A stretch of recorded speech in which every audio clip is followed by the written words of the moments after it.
Right. All right. Here we go. Hey, what's up, guys? Welcome back to another Skill Riders podcast episode. This is episode number 202. I'm your host, 65 Lokes, and I'm here joined by my guest, Juan Amezcua, Chevy Man, 1968. Hey, what's up, guys? Welcome back to another Skill Riders podcast episode. Thanks for How you having me doing, Juan? here. Good, and yourself? Thanks for having me on. Nice. Man, I feel like it's been a while since the last time I saw you. Yeah, it's been a while. Damn, that's crazy. But I mean, I'm happy to have you here as a guest. I mean, there's a lot to talk about. I definitely have been paying attention to a lot of the things you've been doing out in the scene. I mean, for a lot of those that are watching this right now or tuning in, Juan Amezcua, not only does he build, plastic scale model cars in 124, 125th scale, but he also builds 164 scale Hot Wheel size cars. But he's mostly known for his paint jobs in the 164 scale, bringing, patterns and just a collective of like pearls and candies into such a small scale. And a lot of people, try to wrap their brains around, man, how does he do it? But then not only that, I mean, customization. That's also another key thing that Juan started to add just to keep pushing that envelope and keep pushing his skills. Um, how's uh how's that been, Juan? I mean, I still remember kind of like those first 164 scales when you started diving in up to now. Yeah, How's that journey been for you? yeah. I've been actually customizing Hot Wheels for the past. I think I already been doing them for 5, 6 years. Don't seem like it's been that long, but it's been a journey, but been a learning experience for me. I've learned a lot of techniques and just researching, just trial and error on projects that I'm pretty much the ones that I open up and cut the doors and hinge and all that. That's pretty much trial and error, and I'm even surprised myself that I'm able to do the hinges on like Pink Lady. That was like I said to myself, if I could hinge the doors on that, I will be able to finish it. But luckily, I was able to. They figure it out, and the hinges are really small compared to a 124 and 125 scale, and it's just like people tell me, "How did you make the hinges?" I just trial and error. I went through so many different tubings and wiring till I found the right size and that worked for it. And I've been using that since then. Yeah, dude, it's a trip because I still remember, being with you at over there at Armando's house, like in the workspace, and everybody kind of just working on their own project, and eventually, everybody takes a break and kind of checks up on like what do you got going on. Yeah. And I still remember you showing me like the hinging on the Pink Lady, and underneath it, Mm-hmm. just seeing like the wire like so small and tiny, just like dang, and then the little tubing, and just being like, dang, how do you even do that? Yeah, that was pretty much the challenge on that one because the if you really if you've seen it and the tubing is so small and the wire that I use is so small just to even bend it to the right bends to be functioning and all that. It did take me a couple of trials until I finally figured it out and was able to do it the correct way and they close fine and everything and now I know how to do it. So that's why I'm challenging myself to do something even more radical that I've been working on for 2 years. So we'll see how that one comes along. That one's almost ready for paint. Man, and like, when was it when you had that interest, like spark that Hot Wheels kind of caught your eye, where you wanted to take what you were doing in the 124, 125th scale down to a 164 scale? Well, to be honest with you, I really never thought about doing Hot Wheels, but what got me into it is my friend Hugo. He customizes Hot Wheels and he paints and all that. And one day he brought me a Riviera 132 scale to do a paint job for him. I said, yeah, I'll do it. And he just let me do whatever I wanted. And it took me about a month or two to do that paint job. And after that, since that was a 132 scale, I said, let me try to do the same paint job on a 164 scale. And once I did the second one, it's pretty much the same paint job on from 132 to 164, and then that pretty much kind of hooked me on doing Hot Wheels. And actually, here's that particular review. This is the first one that I painted.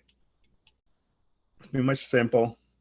Well, compared to, you'll see the difference between when I started on this paint job to all the other ones that I've done in the past 4 or 5 years. And let me get the second one I did. It's right behind me in my case back here. So give me 1 second.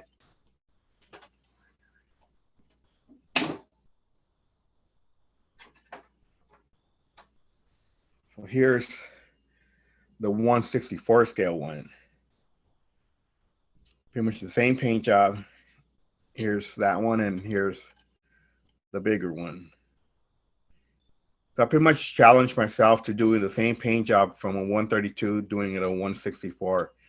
And like I said, once I did these, I pretty much got hooked on doing Hot Wheels. And these particular ones, Superfly magazine, Tony from England or Europe, they had a contest for Hot Wheels for customizing, and I entered them both, and I actually did place on the top 5 with that one. So I pretty much got hooked after that. Man, that's crazy. I mean, seeing just those 2 cars right there, what kind of a paint of choice are you using on those? Did you use on those 2 cars? These 2, I used House of Colors paint, and I did use Tropical Glitz. Once I got more into customizing, I started using their flakes, and I actually did buy some of the Tropical Glitz paints this past weekend. So I'm waiting for those to come in and try them out on some build. But mainly it's all House of Colors paints that I use. Oh man, that's cool. I've gone to, remember that one time we met up in South Pasadena. It was like a Hot Wheels show. Yeah. That they did at the park. And I've been to that show more. I mean, not lately, but I would say like the last couple months I've gone back just to kind of like check it out, because it's not too far from the house. Yeah.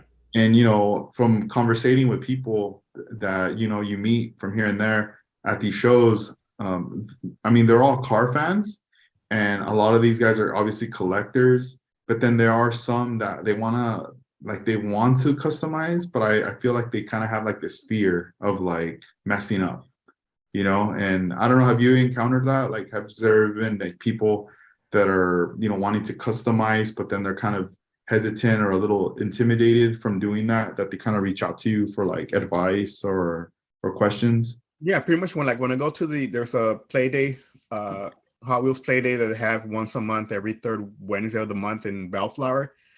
Every time I go there, there's people that recognize me or recognize my cars and all that, and they start asking me how to do the paint jobs, what I use, and all that.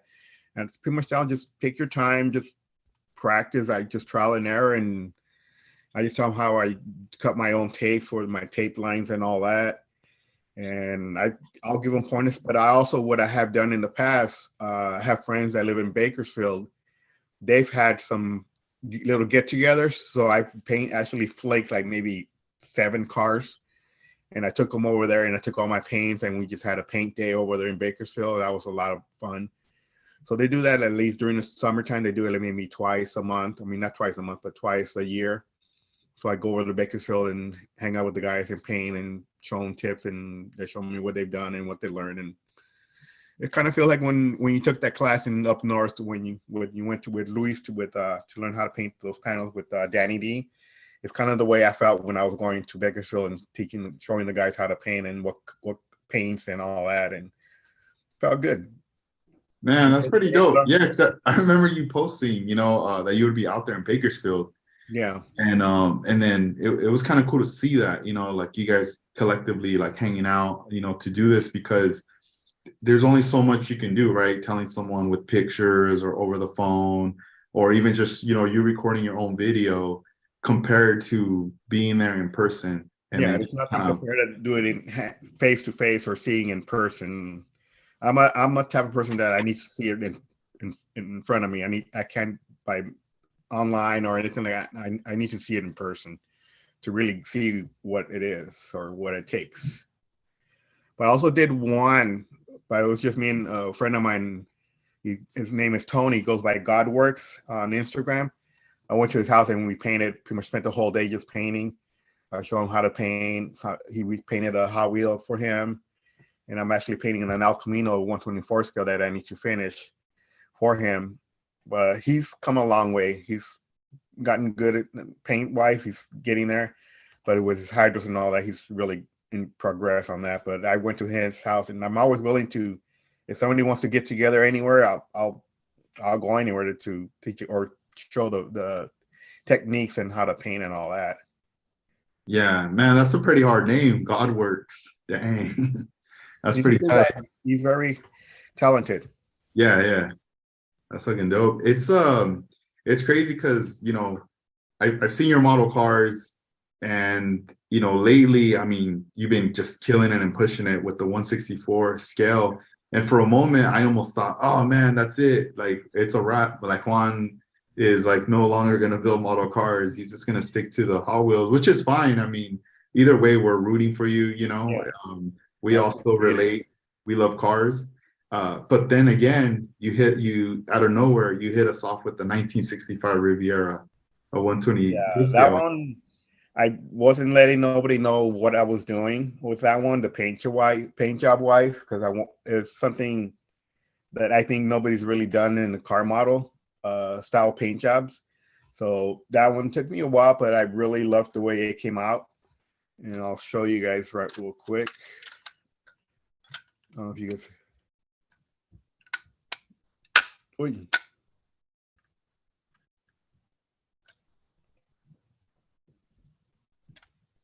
Like, I pretty much haven't really showed it that much, but I like it. I love how it came out. And on this one, I got the idea from Basters from Japan. He painted a Ruby with the same style that's on the roof and on the all that. And I just love the way it came out, something different from what anybody was doing on paint jobs. And can't go wrong with the wheels on that. Gotta have the right wheels. Which was what's his name? From scale car model parts. Yeah, it's Gavin, Gavin, lowrider model car parts, yes. based out in Japan, right? Mhm. I don't want to say anything just because I don't want to take the screen away from the car. But this one, I love the way it came out, and when I showed it to Armando before it was done, he was just like shocked, like, "Whoa, send me pictures." But I really didn't want to post any pictures or show anybody until it was completely done and all that. But I ended up just showing him, "Hey, look what I'm doing," and I sent him a couple pictures, and he just tripped out. Man, so tell us about that process, like on that car. Like for people that see it, they see the final product, but just kind of a glimpse as like to, you know, the as far as paint from like beginning to the end part. Well, I flaked the whole car with tropical glitz flake, and then the way I did the patterns, I looked at Basters. He had pictures of how he did that Rivi. So I pretty much did the same process that he did, which was he laid his panels with his tape, and then he put a transparent tape over the whole panel, and he just drew the design that he was gonna do. And then once he started getting ready to paint, he just pretty much trimmed the lines. He trimmed the lines of the pattern out, like in different spots every time. He'll cut out, say on the top, he'll spray a light coat, and then he'll move around everywhere on the hood. So by the time you're done, you have some panel or some of the panels that had light colors and some that were darker because of the overspray. Now that one I only used teal and oriental on the Ravi. Man, the Oriental blue is like a classic color right there. I love those two colors. Oriental and teal are my favorite colors. Yeah, it almost seems like with the Oriental blue, like no matter how you spray it, you know, it's gonna always look kind of somewhat different based on like the layers. Yeah, put on there. But I love how the outcome of that paint job, and that's one of my favorite ones that I've done in a long time. Man, and as far as the clear coat, is that the House of Color, the show clear? Yes, the show clear. And that's the one that you and Armando introduced me to, and ever since then, that's all I use. Because I've used other clears from different brands, and they just react on me. Sometimes I wouldn't double do a color sand and re-clear it again. I wouldn't do it because I've experienced where it blistered on me. So, but with this one, is perfect. I really, even on my hobbies, I do on some of them, if I can, I'll do a sand it, color sand, and then re-clear it a second time. Man, that's crazy. I just also want to point out, like, for the listeners that are listening to this podcast episode right now, we are broadcasting it live. So this video will be available on YouTube as well. The link will be on the description because Juan's showing us his cars. So for those that are wondering, because I know a lot of people listen to it on like Spotify or Apple podcasts, but they can't see, obviously a visual. They got to imagine it. But if you're wondering, I just wanted to like point that out there as well. But man, Juan, I mean, good job, man. You're killing it. I mean, that Rivi, the first time I saw it was at the SoCal Open out here in Southern California. Was that when you busted out with that? No, I busted from out.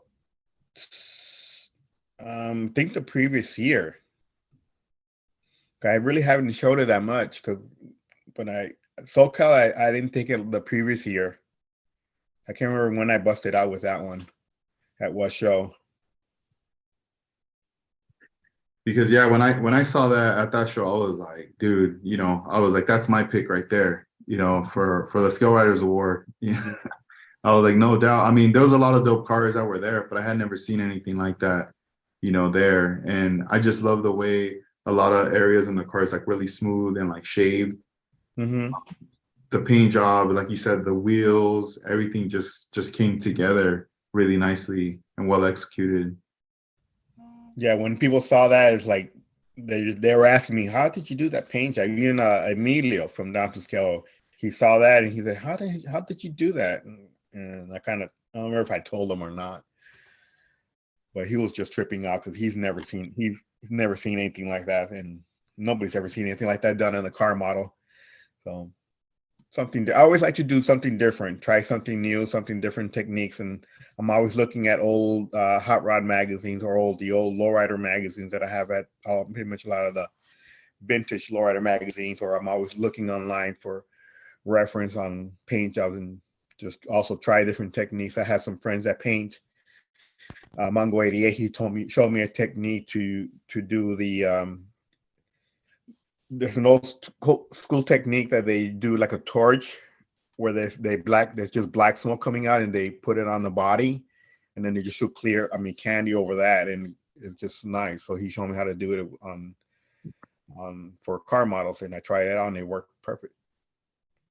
Man, that's cool. I mean, because you're based out in the valley, and I mean, growing up out there, you must have seen a lot of different cars, custom cars, lowriders, and everything, just being very exposed to the car scene. And even from them to now, in this day, you still get to see all this stuff.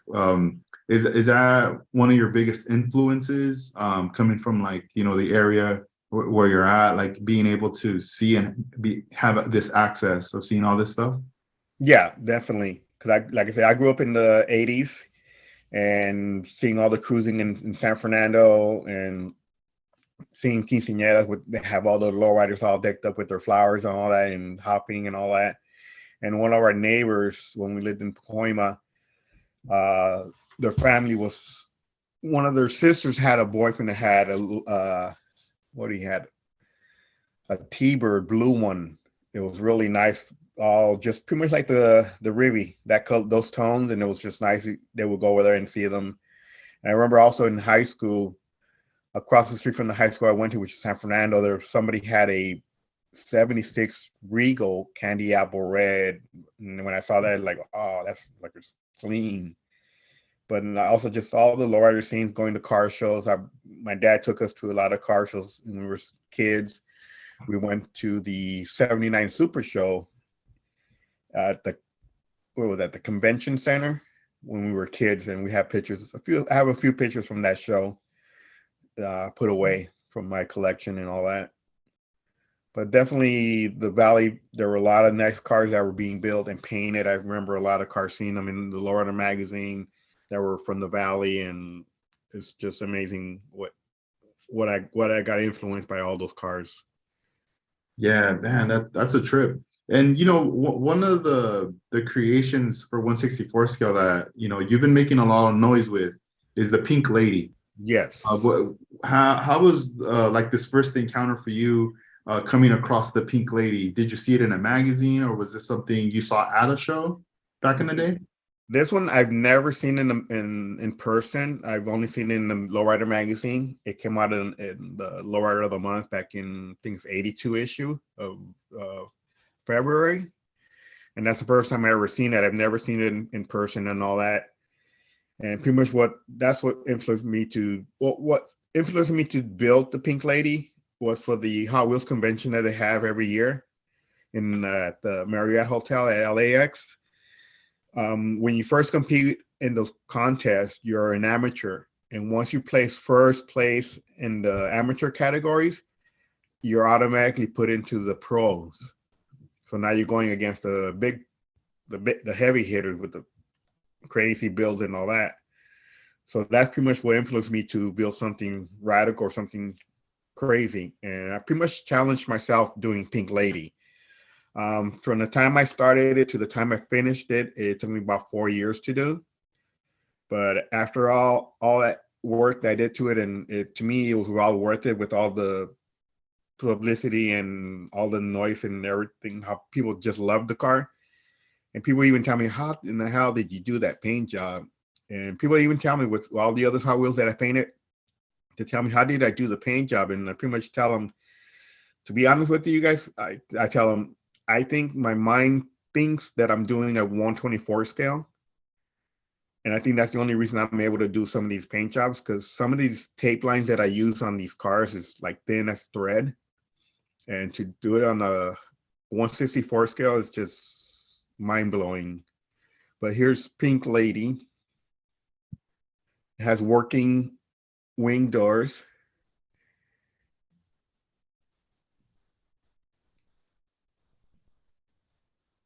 It's all flaked out, pretty much just like the real car. And pretty much the paint job is pretty much exactly like the real one. There's just some minor little things that I did not do on the paint job. Like I did not put the mural on it. And the only reason I did not put the mural on the car is for Hot Wheels, for the competitions. I didn't want them to disqualify the car for putting the mural. Even though there was no nudity, I just did not want to chance it. After putting so many years into building it, I just did not want a chance of them saying, oh, sorry, you can't enter it. So made it PG. Like I said, the doors open and close. And also did not put no headlights or no tail lights on it. Nobody really noticed unless I tell them there's no headlights or tail lights. And the only reason I did not put the headlights and tail lights is because it would take away from the paint job, the lines of the body. So that's why I did not decided not to put any headlights or tail lights on it. But it was a fun build, challenging build, and I'm glad I did it. I'm glad I challenged myself to do this one. And I am working on another radical car, which I have posted a few pictures of it. And that one's actually going to be Local 64. And so once I finish that one, since you have the 124 scale, we'll take side by We'll side. have to get together. Yeah. Yeah, Damn, that that's one. dope, man. Do you Yeah, do you have the mock-up of it, of the 164 with you there, or I was looking for it earlier. I can't remember where I put it at. in the lab table right now? Yeah, in the Mad Lab table. But there Right. are pictures of it on my Instagram. You can always go on my Instagram and it's there. Pretty much the process of the build that I have so far on that one. And that one is almost ready for paint. I just gotta hinge the front end to it, and then it'll be ready for paint. And that one, I'm actually going to put an LS motor in that one. So that one's going to be, that one I've been working on that one for about going on 3 years. Hopefully I'll have it done soon. Man, it's a trip how fast like time goes, Like it sounds like forever, like when you say 3 years, 4 years. I'm like, man, but you know what? Sometimes you do need that time though for a build, Yeah. to come out, well executed, that you're satisfied with the way it's gonna come out. Yeah, because I've have it rushed other cars, and it's just I end up having to throw it in the stripper and start over. So I'd rather just take my time. If I'm in that mood to work on that car, I'll work on that. If not, I won't touch it because then I end up messing something up that I have to start over or something. So I don't touch them unless I'm in that mood to work on that particular car. But here's another one that I did. It's a little bigger. It's a 132 scale. It's just a simple paint job, just pink with lace patterns on the roof. The roof is flaked. It's a 132